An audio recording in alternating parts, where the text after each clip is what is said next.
إن الحمد لله نحمده ونستعينه ونستغفره ونعوذ بالله من شرور أنفسنا ومن سيئات أعمالنا من يهده الله فلا مضل له ومن يضلله فلا هادي له وأشهد أن لا إله إلا الله وحده لا شريك له وأشهد أن محمدا عبده ورسوله يا أيها الذين آمنوا اتقوا الله حق تقاته ولا تموتن إلا وأنتم مسلمون يا أيها الناس اتقوا ربكم الذي خلقكم من نفس واحدة وخلق منها زوجها وبث منهما رجالا كثيرا ونساء واتقوا الله الذي تساءلون به والأرحام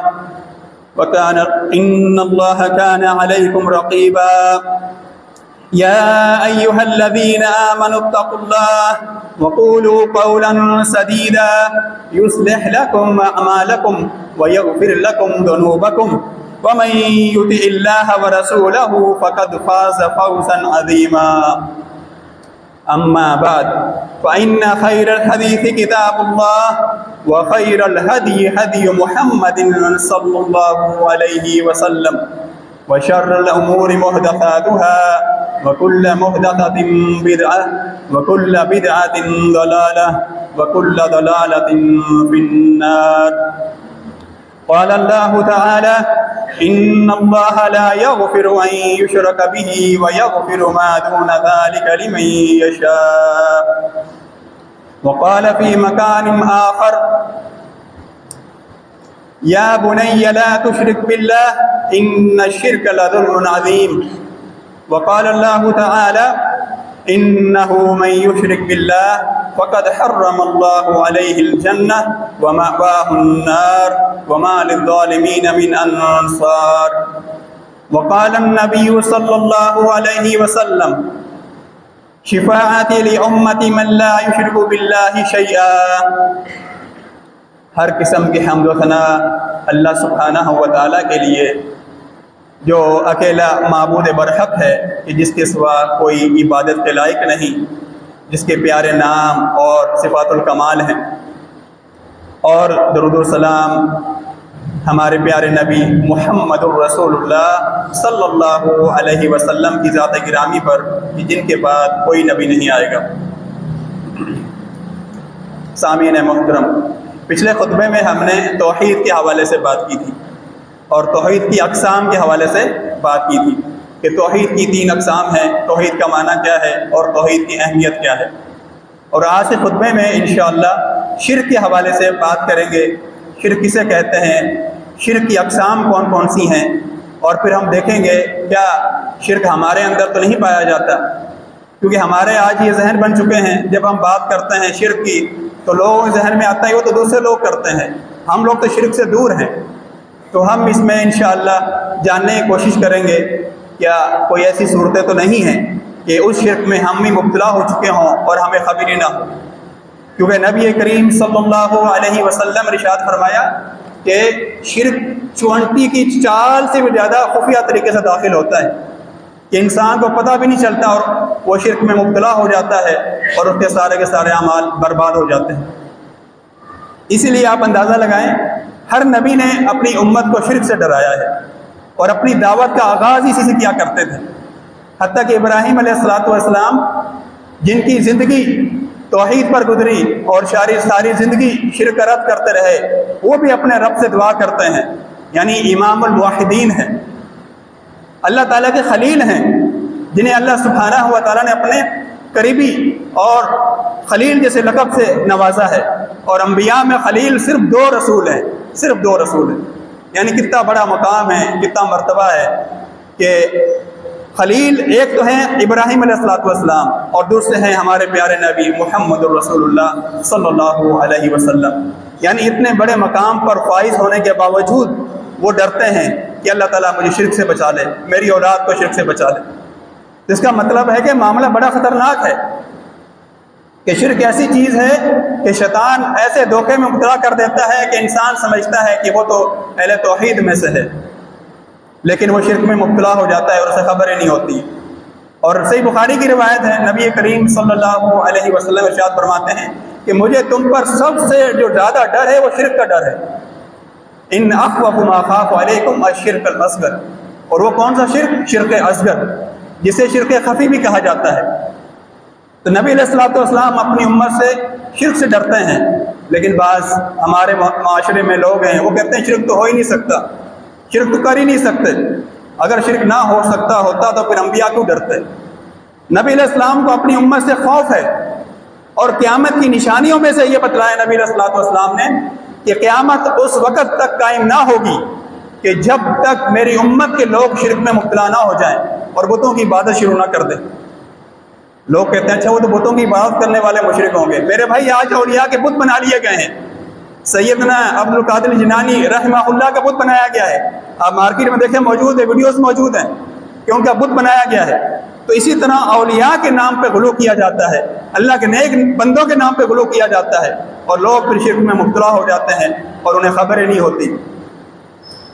اور ایک اور حدیث جس میں نبی کریم صلی اللہ علیہ وسلم نے ارشاد فرمایا کہ اللہ سبحانہ و تعالیٰ نے ہر نبی کو ایک ایسی دعا عطا فرمائی کہ وہ لازمی قبول ہونی تھی. یعنی یہ ہر نبی کے لیے اللہ سبحانہ و تعالیٰ خاص دعا رکھی تھی کہ اگر وہ مانگے گا تو اس کو ضرور عطا ہوگا.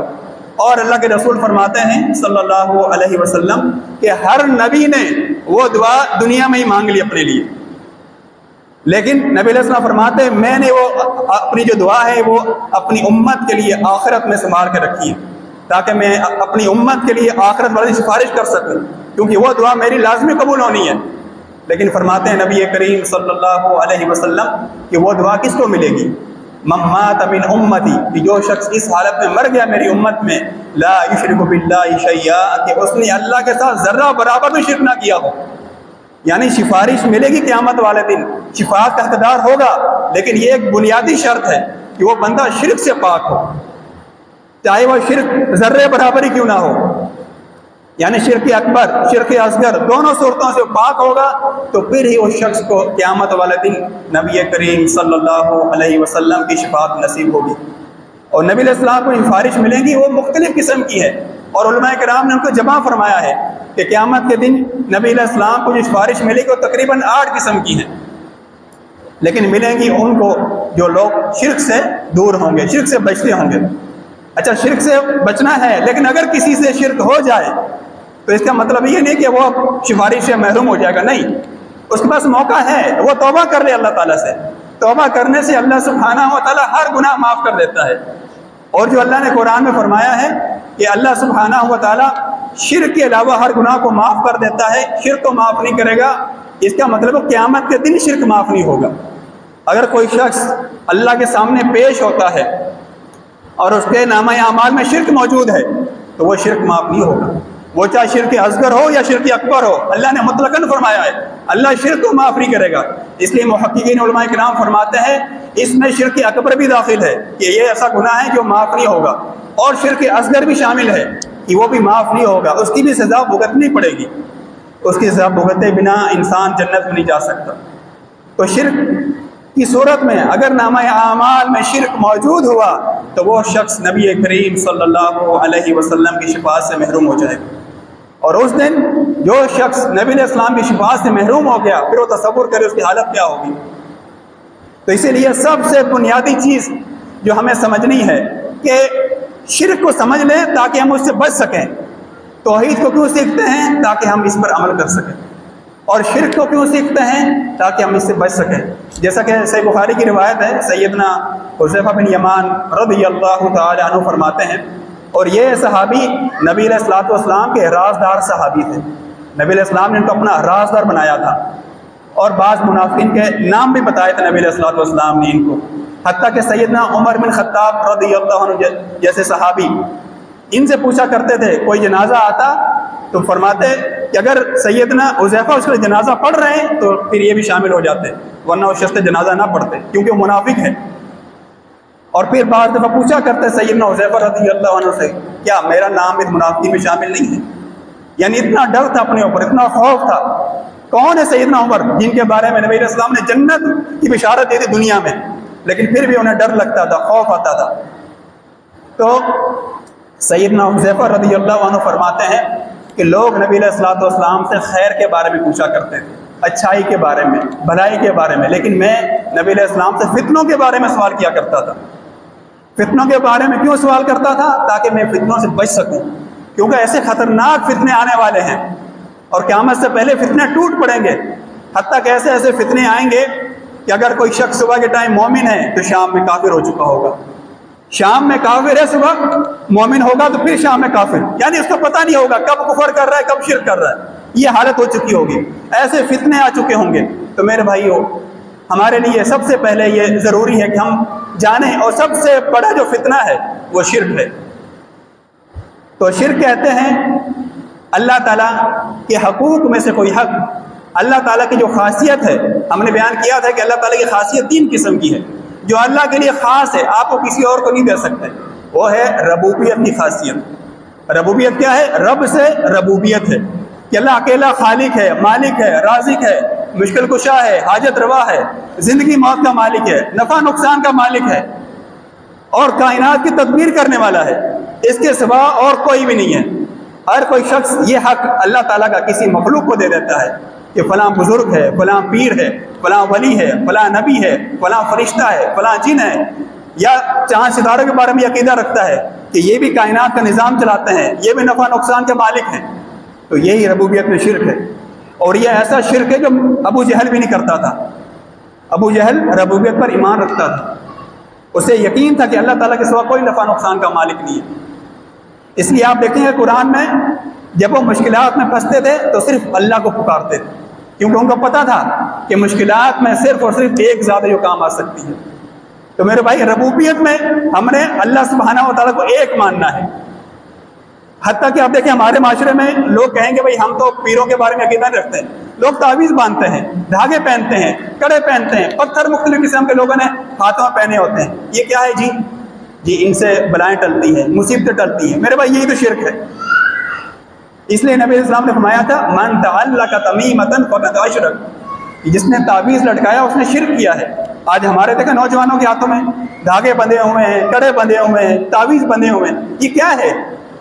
اگر اس کے تعلق سے اس کا یہ عقیدہ ہے کہ یہ تعویذ مجھے شفا دیتا ہے، مجھے بچا لیتا ہے، مصیبتیں مجھ سے دور کرتا ہے، یہ دھاگا میری مصیبتیں دور کرتا ہے، میرے بھائی یہ شرک اکبر ہے، انسان دار اسلام سے خارج ہو جاتا ہے، لیکن ہمیں احساس ہی نہیں ہوتا ہے، ہم نے کبھی یہ سوچا ہی نہیں ہے۔ ہم تو یہ سوچ رہے ہیں ہمارا پیروں پہ یقین نہیں ہے، ہمارے باپوں پہ یقین نہیں ہے۔ میرے بھائی یہ دھاگا کیا چیز ہے؟ یہ بے جان چیز ہے دھاگا، نہ سن سکتا ہے نہ بول سکتا ہے، یہ بھی تو بت کی طرح ہے نا۔ اصل چیز تو ہمارا عقیدہ ہے، ہم عقیدہ وہ بت میں رکھیں، پیر میں رکھیں، بزرگ میں رکھیں، جنات میں رکھیں، یا یہ دھاگے میں رکھیں، تو یہ اعتقاد شرک ہوتا ہے۔ اسی طرح کوئی کڑا پہنا ہوا ہے تو یہ ساری کی ساری صورتیں، اگر وہ بندہ یہ یقین رکھتا ہے، عقیدہ رکھتا ہے کہ یہ جو کڑے ہیں، یہ جو دھاگے ہیں، یہ مصیبتیں دور کرتے ہیں، تو یہ شرک اکبر ہے، دار اسلام سے خارج ہو جاتا ہے بندہ، اس کے پچھلے سارے کے سارے نیک اعمال برباد ہو گئے، ختم ہو گئے، کوئی نیکی نہیں بچتی ہے، اور وہ ہمیشہ ہمیشہ جہنم کا مستحق بن چکا ہے اگر اسی حالت میں وہ مر جاتا ہے۔ اس لیے اللہ نے فرمایا مشرک پر جنت حرام ہے۔ تو میرے بھائی یہ ربوبیت ہے، یہ وہ عقیدہ جو ابو جہل بھی رکھتا تھا، لیکن ہمارا معاشرہ اس معاشرے سے بھی گر چکا ہے کہ جو اعتقاد ابو جہل کا نہیں تھا اس سے بدتر ہم اس عقیدے میں مبتلا ہو چکے ہیں، اور ہمیں احساس تک نہیں ہے۔ اور یہ ہمارے اپنے لوگوں میں، توحید والوں میں آپ دیکھیں تعویذ کتنے عام ہو چکے ہیں، عورتیں فوراً بھاگتی ہیں بابوں کے پاس۔ میرے بھائی نبی کریم صلی اللہ علیہ وسلم ارشاد فرماتے ہیں من اتی کاہنا او عرافا فصدقہ، کہ جو شخص یہ بابوں کے پاس جاتا ہے، جادوگروں کے پاس جاتا ہے، یا عاملوں کے پاس جاتا ہے، یہ جو کاہن بیٹھے ہوئے ہیں جو قسمت کا حال بتاتے ہیں، یا یہ بتاتے ہیں یہاں پہ جادو کس نے کیا ہے، جو ان کے پاس جاتا ہے اور ان کی تصدیق کر لیتا ہے کہ بابا جی بڑا پہنچا ہوا ہے، میرے بھائی اللہ کے رسول فرماتے ہیں اس نے قرآن مجید کا انکار کر دیا۔ تو میرے بھائی اس کے پاس جانا ایسے ہے گویا قرآن کا انکار کرنا ہے، شریعت اسلام کا انکار کرنا ہے، اس سے بڑا کوئی کفر ہے؟ کیا عمل کیا ہے؟ صرف اس بابے کے پاس گیا ہے، اس کی بات کو تصدیق کر لی ہے، اس کو سچا مان لیا ہے، تو میرے بھائی کفر اکبر ہے یہ۔ اور پھر فرماتے ہیں نبی علیہ الصلوۃ والسلام کہ اگر کوئی شخص اس کی تصدیق نہیں کرتا، صرف شغل میلے کے لیے جاتا ہے، کہ چلو جی دیکھتے ہیں کیا کرتا ہے. تو میرے بھائی اس کے بارے میں نبی علیہ السلام فرماتے ہیں اس کی 40 روز تک نماز قبول نہیں ہوگی. آپ اندازہ لگائیں, اب ایک شخص سے 40 روز تک نماز پڑھ رہا ہے لیکن اس کی نماز قبول نہیں ہو رہی, کوئی اجر و ثواب نہیں مل رہا اس کو. کیوں؟ صرف یہ جرم تھا اس کا کہ وہ ان بزرگوں کے پاس, بابوں کے پاس جاتا ہے صرف دیکھنے کے لیے, شغل میلے کے لیے. اور آج کیا ہے, آج لوگ جاتے نہیں ہیں, ویڈیوز موجود ہیں ان بابوں کی یوٹیوب پہ, دوسرے چینل پہ, وہاں لوگ دیکھتے ہیں شغل میلے کے لیے. میرے بھائی اب ان کو دیکھنا حرام ہے, ان جادوگروں کو دیکھنا, ان کے پاس جانا, ان کے سے اپنے حالات ذکر کرنا, ان سے رہنمائی لینا, یہ انسان کو دائرہ اسلام سے خارج کر دینے والے اعمال ہیں. اسی طرح ایک اور ہمارے معاشرے میں جو پایا جاتا ہے کہ آپ کا اسٹار کون سا ہے. یہ بھی آج کل دیکھیں ٹی وی اور اخبارات میں باقاعدہ ذکر کیا جاتا ہے کہ آپ کا اسٹار فلاں ہے, آپ کا یہ ہفتہ کیسا رہے گا, یہ سال کیسا رہے گا, یہ مہینہ کیسا رہے گا, وہ بتاتے ہیں. میرے بھائی یہ غیب کی خبریں ہیں, اور غیب کے بارے میں ہمارا ایمان ہے, ہمارا عقیدہ ہے کہ اللہ تعالیٰ کے سوا کوئی نہیں جانتا. تو میرے بھائی یہ وہ ہمارے معاشرے کی برائیاں ہیں جس میں ہمارا معاشرہ ڈوب چکا ہے. جاہل تو چھوڑیں, جو اپنے آپ کو پڑھا لکھا سمجھتے ہیں وہ اس معاشرے میں, پڑھے لکھے لوگ وہ اس معاشرے میں سب سے بدترین شرک میں مبتلا ہو چکے ہیں. یہ شرک اکبر کی صورتیں ہیں, لیکن لوگوں کے کانوں تک جوں تک نہیں رہتی. پھر ان کا رونا دھونا ہوتا ہے, ہم پریشان ہیں, مصیبتوں میں ہیں, تکلیفوں میں ہیں. میرے بھائی ہم شرک میں ڈوبے ہوئے ہیں تو کیا اللہ کی رحمتیں نازل ہوں گی کیا؟ تو میرے بھائی یہ ربوبیت و شرک کی صورتیں ہیں کہ ہم ان کے بارے میں عقیدہ رکھیں کہ وہ نفع نقصان کے مالک ہیں, جو ابو جہل بھی نہیں رکھتا تھا. تو ہم ابو جہل سے بدتر ہو گئے نا. اور یہ تو پہلی قسم ہے توحید ربوبیت کی. اگر اس میں کوئی شرک کرتا ہے, شرک اکبر ہے. دوسری قسم توحید کی ہم نے بیان کی تھی, توحید عبادت, جسے توحید الوہیت بھی کہتے ہیں. وہ کیا ہے کہ ہر قسم کی عبادت صرف اور صرف ہم نے اللہ کے لیے ادا کرنی ہے. عبادت کا حقدار صرف اور صرف ایک ذات, وہ کون ہے؟ اللہ سبحانہ و تعالیٰ. اور یہی توحید اللہ تعالیٰ نے کلمہ توحید میں بیان فرمائی ہے. تو جو بندہ کوئی بھی عبادت کسی غیر کے لیے ادا کر دیتا ہے, کسی اور کے لیے سجدہ کرتا ہے, رکوع کرتا ہے, اس کے لیے قیام کرتا ہے, اس کے لیے یہ جانور ذبح کرتا ہے, اس سے ایسا ڈرتا ہے جیسے اللہ سے ڈرنے کا حق ہے, اس سے ایسی امیدیں رکھتا ہے جیسے اللہ سے امید لگانے کا حق ہے. تو میرے بھائی یہ ساری کی ساری عبادات وہ غیر اللہ کے لیے صرف کر رہا ہے, یہ شرک اکبر ہے. اب دیکھیں لوگ جاتے ہیں قبروں پہ جا کے جانور ذبح کرتے ہیں. پھر اسی طرح جو لوگ ان عاملوں کے پاس جاتے ہیں وہ کہتے ہیں کالا بکرا ذبح کرنا ہے, اپنی کالی مرغی ذبح کرنی ہے. بعض لوگ کہتے ہیں کہ آپ نے تکبیر نہیں پڑھنی ہے, اللہ کا نام نہیں لینا ہے, منہ بند رکھنا ہے, پھر ذبح کرنا ہے. یہ شیطانوں کے لیے ذبح کرا رہے ہیں, وہ شیطانوں کو راضی کرنے کے لیے. تو میرے بھائی یہ ساری کی ساری صورتیں شرک اکبر کی صورتیں ہیں, کیونکہ ذبح کرنا یہ عبادت ہے.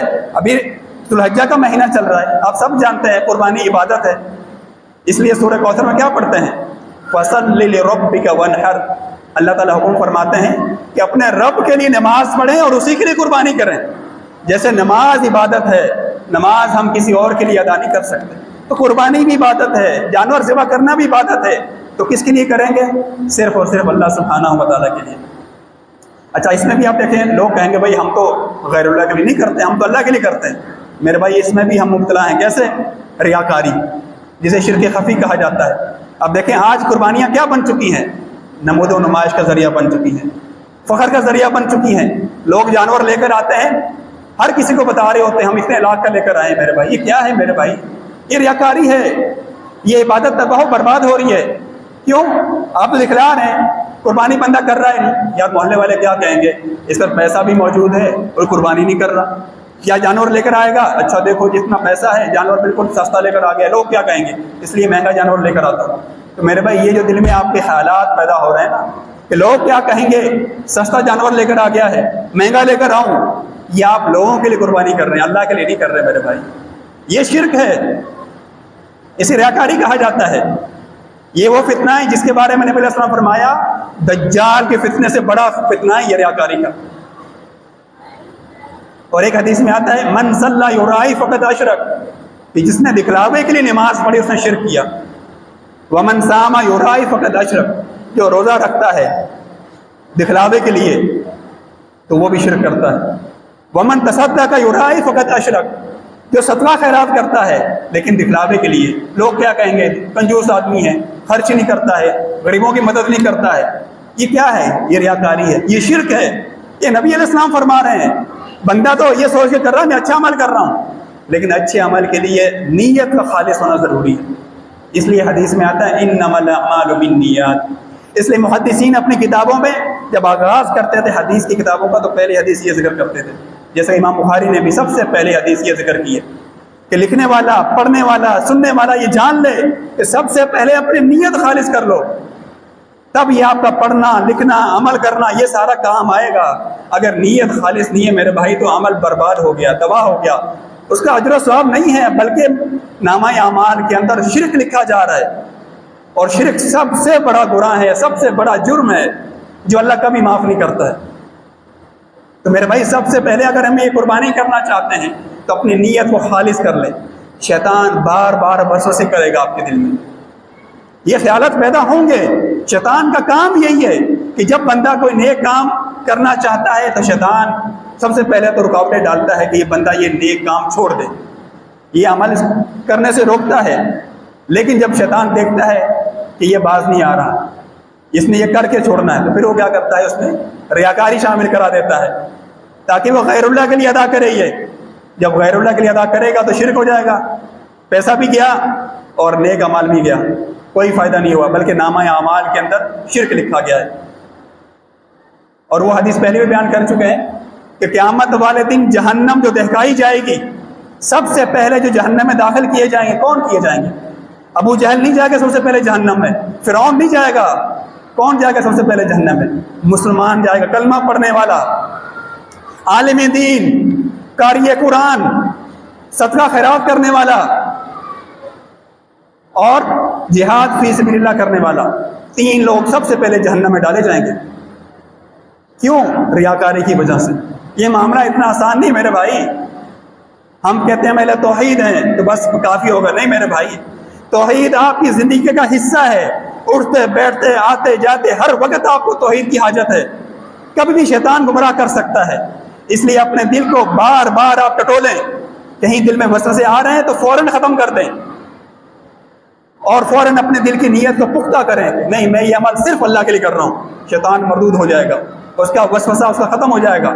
لیکن اگر یہ وسوسہ باقی رہا، آپ بھی اس کے وسوسے پہ راضی ہو گئے، شیطان نے وسوسہ ڈالا کہ لوگ تعریف کریں گے آپ یہ اچھا کام کر رہے ہیں، لوگ آپ کو اچھا کہیں گے، نیک کہیں گے، متقی کہیں گے، یہ باقی باتیں ساری آپ کے دل میں رہ گئی تو آپ کے عمل میں ریاکاری آ چکی ہے، اور یہ عمل برباد کر دینے والا عمل ہے۔ یعنی شرک تو سب جانتے ہیں نا کہ ایسا عمل ہے کہ اس سے ساری کی ساری نیکیاں ختم ہو جاتی ہیں، اور جو شرک اصغر ہے وہ جس کے اندر شرک اصغر شامل ہو جائے گا وہ عمل تباہ و برباد ہو جائے گا۔ کیوں؟ کیونکہ اللہ تعالیٰ کو اخلاص چاہیے، اللہ کا توحید چاہیے، اللہ شرک والا ملاوٹ والا عمل پسند نہیں کرتا، اللہ کو عبادت چاہیے تو خالصتاً چاہیے، عبادت کرنی ہے تو خالص اللہ کی بات کرنی ہے تو پھر اللہ کو قبول ہے، اللہ کو منظور ہے، ورنہ نہیں ہے۔ اس لیے اللہ نے کیا فرمایا ہے سورہ بینہ میں، وَمَا أُمِرُوا إِلَّا لِيَعْبُدُوا اللَّهَ مُخْلِصِينَ لَهُ الدِّينَ، کہ انہیں صرف یہ حکم دیا گیا ہے کہ وہ صرف اکیلے اللہ کے لیے عبادت کریں، خالص ہو کر میرے بھائی۔ تو ہر عبادت سے پہلے آپ نیت کو خالص کر لیں، جب پتہ چل جائے کہ یہ عمل عبادت ہے تو وہ کسی غیر کے لیے ادا نہ کریں۔ اور دوسرا راستہ کیا ہے؟ بدعت کا۔ کوئی بندہ ایسا عمل کرتا ہے جو سنت سے ثابت نہیں ہے، جس کی دلیل موجود نہیں، اسے کہتے ہیں بدعت۔ اگر بدعتی عمل کرتا ہے اس کا انجام جہنم ہے، اور اگر جو عمل ثابت ہو جائے کہ یہ عمل عبادت ہے وہ کسی غیر کے لیے ادا کرے گا تو اس کا انجام بھی جہنم ہے۔ دونوں طرف جہنم ہے، بیچ میں آپ کو چلنا ہے، بدعت سے بچنا ہے اور شرک سے بچنا ہے، تب تو آپ کامیاب ہو سکتے ہیں۔ تو یہ ہے توحید عبادت، اور اگر اس میں کوئی شرک کرتا ہے تو پھر یہ شرک اکبر بھی ہو سکتا ہے اور شرک اصغر بھی ہو سکتا ہے۔ اور تیسری قسم جو توحید کی ہم نے بیان کی تھی، توحید اسماء و صفات، وہ کیا ہے کہ اللہ تعالیٰ کے پیارے نام ہیں، پیاری صفات الکمال ہیں، جیسا کہ اس کی شان کو لائق ہے کہ ہر اور نام جو اللہ کے رسول نے بیان کر دیا یا قرآن میں موجود ہے ہم اس پر ایمان لاتے ہیں، یا جو صفات موجود ہیں جس کی دلیل موجود ہے ہم ان پر ایمان لاتے ہیں جیسا کہ اس کی شان کو لائق ہے۔ ہم ان صفات میں اس کے ساتھ کسی کو شریک نہیں کرتے۔ تو یہ اگر کوئی بندہ شرک نہیں کرتا ان صفات میں تو وہ اہل توحید میں سے، اور اگر وہ کسی کو بھی شریک کر لیتا ہے ان صفات کے اندر تو میرے بھائی یہ شرک ہے۔ یعنی یہ آپس میں جڑے ہوئے ہیں معاملات. ایک طرف شرک چل رہا ہے، دوسری طرف توحید چل رہی ہے. آپ کو شرک سے بچ کر ساری زندگی گزارنی ہے، توحید پر ساری زندگی گزارنی ہے. یہ نہیں کہ کلمہ پڑھ لیا ہے، آپ مسلمان ہو گئے ہیں، بس اب ہمیں کیا ڈر ہے، ہمیں کیا خوف ہے. نہیں میرے بھائی، مومن ایسا بے خوف نہیں ہوتا ہے. مومن تو خوف اور امید کے درمیان میں زندگی گزارتا ہے. اسے اللہ تعالیٰ کے عذاب کا ڈر بھی ہوتا ہے اور اسے جنت کی امید بھی ہوتی ہے. اسی لیے وہ شرک سے بچتے ہوئے اور توحید پر زندگی گزارتا ہے. اور شرک کی کچھ اور صورتیں بھی ہیں جو ہمارے معاشرے میں پائی جاتی ہیں کہ جنہیں ہم نہیں سمجھ پاتے. جیسے کہ اس میں سے کچھ بیان کیے ہیں کہ تعویذ کے بارے میں ہمارا معاشرہ اس مسئلے میں بہت زیادہ گمراہی میں ڈوب چکا ہے. تعویذ بہت عام ہو چکے ہیں. پھر ایک اور معاملہ ہے، بعض لوگ کہتے ہیں میرے بھائی ہم تو تعویذ جو ہے نا قرآنی تعویذ پہنتے ہیں، ہمیں کیوں منع کرتے ہیں؟ یہ تو قرآن ہے، قرآن میں اللہ نے شفا رکھی ہے. تو میرے بھائی قرآن کا تعویذ بنا کے پہننے میں شفا نہیں ہے. اگر قرآن کے تعویذ بنا کر پہننے میں شفا ہوتی تو اللہ تعالیٰ کے پیارے نبی سب سے پہلے تعویذ پہنتے، صحابہ اکرام کو لکھ کر دیتے. جب نبی علیہ السلام نے عمل نہیں کیا، بلکہ کیا کیا نبی علیہ السلام نے؟ دم کیا کرتے تھے. تو قرآن میں جو شفا ہے وہ دم کرنے میں شفا ہے، تعویذ بنا کر پہننے میں شفا نہیں ہے. اچھا ایک اور چیز بھی ہے کہ جو لوگ قرآن کا تعویذ بنا کر پہنتے ہیں وہ تھوڑی دیر کے لیے تصور کر لیں کہ وہ قرآن مجید کی بے حرمتی کرنے والے ہیں. کتنی بڑی بے حرمتی کرنے والے ہیں. پہلے نمبر پر جو لوگ قرآنی تعویذ دیتے ہیں، شاید آپ لوگ نہیں جانتے، یہ عامل ہوتے ہیں، یہ جادوگر ہوتے ہیں. ان کا معاہدہ ہوتا ہے جنات کے ساتھ، شیاطین کے ساتھ. یہ اس وقت ان کی مدد کرتے ہیں جب یہ لوگ شرک کرتے ہیں، کفر کرتے ہیں، قرآن کی بے حرمتی کرتے ہیں. پھر یہ شیاطین ان جادوگروں کی مدد کرتے ہیں. وہ کیا کرتا ہے یہ جادوگر؟ قرآن کا اگر تعویذ لکھے گا وہ مریضوں سے کہتا ہے زعفران لے کر آؤ. زعفران بہت مہنگا ملتا ہے مارکیٹ میں. زعفران منگواتا ہے لیکن نعوذ باللہ ثم نعوذ باللہ پیشاب سے تعویذ لکھ کر دیتا ہے. قرآنی تعویذ پیشاب سے لکھ کر دیتے ہیں تاکہ شیطان راضی ہو ہم سے. پھر بعض لوگ قرآن کے تعویذ کے نام پر اس کے اندر شیطانوں کے نام، ان سے مدد طلب کرتے ہیں، غیر اللہ سے مدد مانگتے ہیں. یہ بھی شرک ہے اور شرک اکبر ہے. پھر ایک شخص کہتا ہے نہیں نہیں وہ بڑے متقی ہیں، پرہیزگار ہیں، وہ تو بالکل ہمارے سامنے انک سے تعویذ لکھتے ہیں. تو میرے بھائی ایک شخص نے قرآن کا تعویذ گلے میں پہنا ہوا ہے. آپ تصور کریں قرآن کا تعویذ گلے میں واش روم جا رہا ہے. اس سے بڑی بے حرمتی ہے قرآن کی؟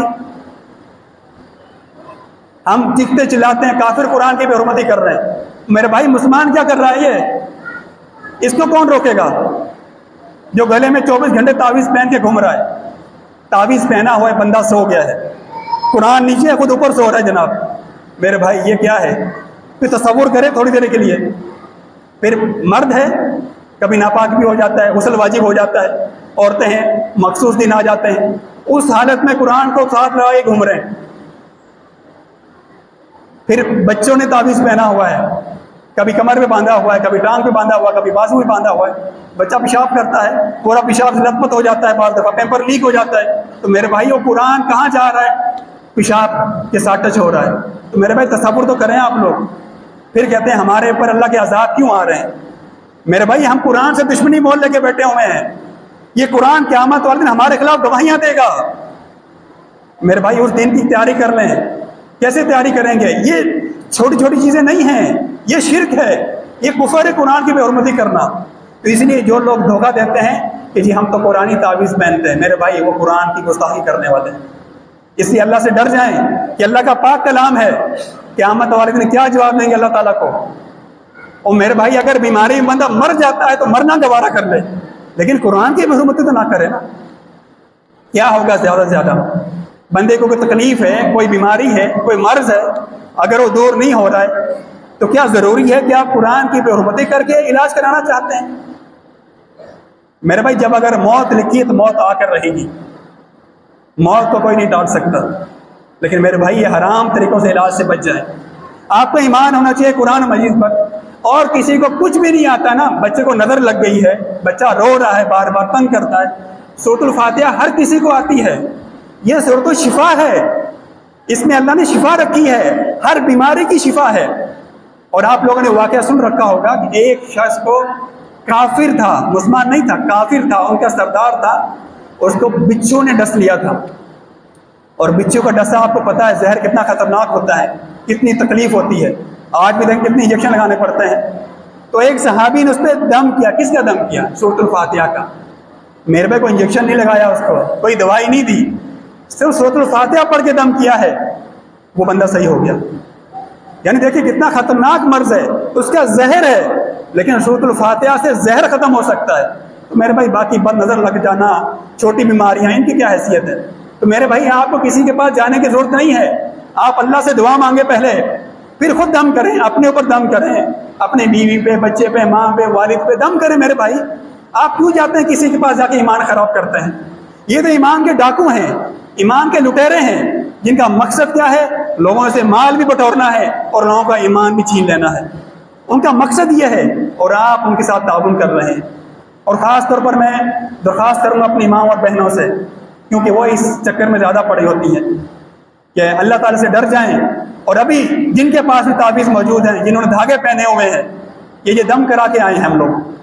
اور میرے بھائی آپ کہہ رہے دم کرا کے آئیں. ایک دفعہ سیدنا عبداللہ ابن مسعود رضی اللہ عنہ فرماتے ہیں، ان کی وائف کو، آپ دیکھیں ان کی وائف کو آنکھ میں تکلیف ہو گئی، تو ان کو پتہ چلا کوئی یہودی ہے، وہ دم کر کے دیتا ہے دھاگے کے اوپر. تو وہ چلی گئی ان کے پاس، دھاگا دم کرا کے لے کر آ گئی اور باندھ لیا.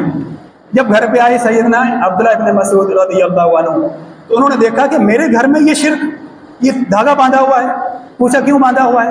فرمایا میری آنکھ میں تکلیف ہوتی تھی، اتنی تکلیف ہوتی تھی کہ جیسے میری آنکھ ابھی باہر آ جائے گی، اور پانی بہتا رہتا تھا، بہت درد ہوتا تھا، برداشت نہیں ہوتا تھا. مجھے کسی نے بتایا وہ دم کر کے دیتا ہے، میں چلی گئی دم کرا کے لے آئی.